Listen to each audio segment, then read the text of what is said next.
1800년대 후반에 활동했던 에드윈 토마스라는 뛰어난 미국 배우가 있었습니다. 그는 19세기의 가장 위대한 미국 배우로 평가받기도 합니다. 키는 크지 않았지만 그에게는 무대를 압도하는 쩌렁쩌렁한 목소리가 있었습니다. 그에게는 주니어스라는 형과 존이라는 동생이 있었습니다.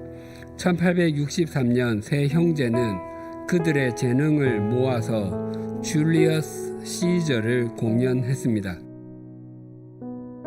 그 공연은 그들의 가정은 물론 미국 전역을 충격에 빠뜨리는 전조와도 같았습니다.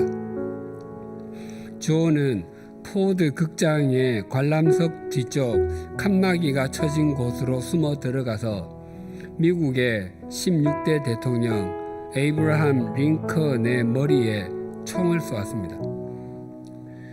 그는 동생이 저지른 일로 인해서 무대를 떠났습니다. 그런데 그런 그를 무대로 다시 돌아오게 한 사건이 있었습니다. 에드윈이 뉴저지주의 한 역에서 기차를 기다리고 있었습니다. 그때 한 청년이 사람들에게 떠밀려 발을 헛디디는 바람에 움직이는 기차와 승강장 사이 철로에 떨어졌습니다. 자칫하면 목숨을 잃을 순간이었습니다. 에드윈이 내려가 그 사람을 붙잡아 올려서 살려주었습니다. 그 청년은 안도의 한숨을 쉬면서 감사의 말을 전했습니다. 하지만 에드윈은 자신이 구해준 사람이 누구인지 알지 못했습니다. 몇 주 후 편지 한 통을 받고서야 자신이 구해준 사람이 누구인지 알게 되었습니다. 에드윈 부스가 끌어올려 살려준 사람은 에이브러함 링컨 대통령 아들 로버트 토드 링컨이었습니다. 두 형제 중에서 하나는 대통령을 죽였고 또 다른 하나는 대통령의 아들을 살렸습니다. 존 부스와 에드윈 부스는 아버지도 같고 어머니도 같았습니다. 또 직업도 같고 열정도 같았습니다. 그러나 한 사람은 죽음의 길로 갔고 또 다른 한 사람은 삶의 길로 갔습니다. 그것은 그들 각자가 그 길을 선택했기 때문입니다. 예수님께서는 공생애를 보내시면서 당신의 뒤를 이어서 생명의 사역을 감당할 12 제자를 선택하기 위해서 밤이 새도록 기도하셨습니다. 그리고 날이 밝자 주님을 따르는 많은 제자들을 부르시고 그들 중에서 12명을 선택하셨습니다. 그러나 11명과 한 명은 서로 다른 선택을 했습니다.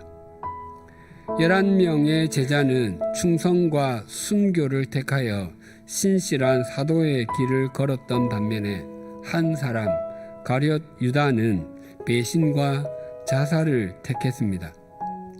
최고의 종교 지도자들인 대제사장들과 서기관들이 머리를 맞대어 예수님을 죽일 계략을 꾸몄지만 도무지 방법이 없었습니다. 그렇게 전전긍긍하고 있을 때 한 사람이 종교 지도자들을 찾아왔습니다.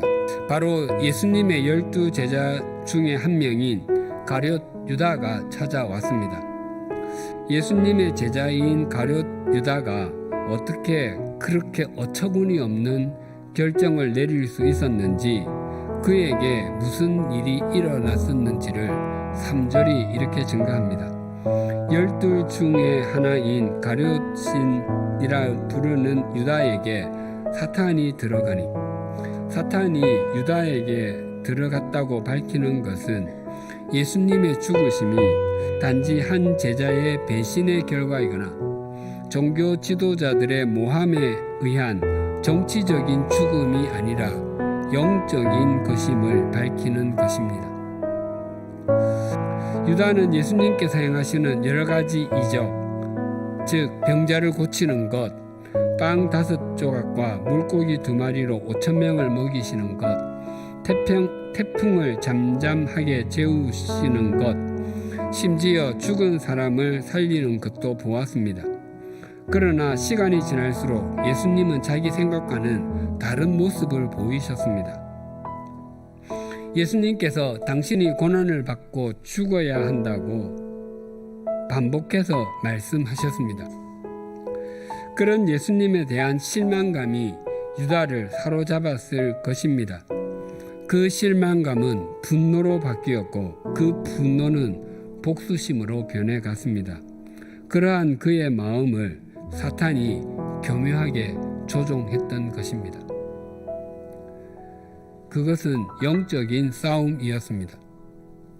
우리의 매일매일은 잡다한 일로 연결되어 있고 일상적으로 흘러가는 것 같아도 전부 영적인 싸움입니다. 직장이나 학교에 가고 집안일하고 취미활동하고 사람을 만나고 예배를 드리고 말씀을 나누고 봉사하는 것이 굉장히 밋밋하게 보일지라도 전부 영적인 일임을 잊지 않으셔야 합니다. 우리의 인생에는 선택해야 할 일이 다양하게 펼쳐져 있습니다. 그 중에서 무엇을 선택하는지는 우리 각자의 자유입니다. 그러나 그 선택에 따라서 우리의 인생이 어떻게 펼쳐질지와 그 선택의 결과는 고스란히 우리 각자의 몫입니다. 가룟 유다의 길과 다른 제자들의 길이 우리 앞에 놓여 있습니다. 어느 것을 선택하시겠습니까?